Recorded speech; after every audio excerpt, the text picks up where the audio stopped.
ઘણા લોકો કબજિયાતને સામાન્ય સમસ્યા માને છે.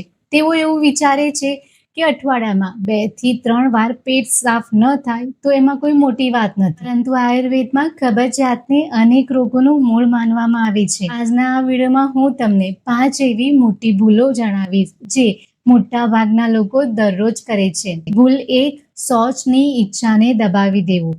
આ ખૂબ જ સામાન્ય અને સૌથી મોટી ભૂલ છે. સવારે ઉતાવળમાં ઘણા લોકો શૌચને રોકી રાખે છે. શરીર સંકેત આપે છે ત્યારે તેઓ લેટ્રિન માટે નથી જતા. શરીર સંકેત આપે છે ત્યારે આ સંકેતને અવગણવાથી આંતરડાની જે કુદરતી લય હોય છે એ બગડી જાય છે અને કબજિયાતની શરૂઆત થાય છે. ભૂલ 2, પાણી ઓછું પીવું. ઘણા લોકો ચા પીવે છે, કોફી પીવે છે, ઠંડા પીણા પીવે છે, પણ પાણી ખૂબ જ ઓછું પીતા હોય છે. શરીરમાં જ્યારે પાણી ઓછું જાય છે ત્યારે મળ કઠણ બની જાય છે, સુકાવા લાગે છે. ભૂલ 3, ફાઇબર વગરનો ખોરાક. આજકાલ મોટી સમસ્યા એ છે કે આપણા ખોરાકમાંથી ફાઇબર ધીમે ધીમે ગાયબ થવા લાગ્યું છે.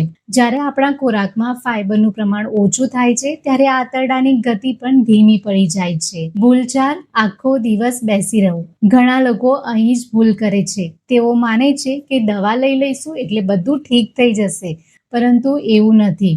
ચાલવું, હરવું ફરવું પણ એટલું જ જરૂરી છે. શરીર જેટલું સક્રિય રહેશે એટલી જ આંતરડાની ગતિ પણ સારી રહેશે. ભૂલ 5, વારંવાર જુલાબ લેવું. ઘણા લોકો દર બીજા કે ત્રીજા દિવસે પેટ સાફ કરવા માટેની દવા લે છે. એમનું એવું માનવું છે કે પેટ સાફ થઈ ગયું એટલે સમસ્યા ખતમ, પણ એવું નથી. પેટ સાફ થઈ ગયું એ સમસ્યાનો અંત નથી. તમારે આ સમસ્યાના મૂળ કારણને દૂર કરવું પડશે.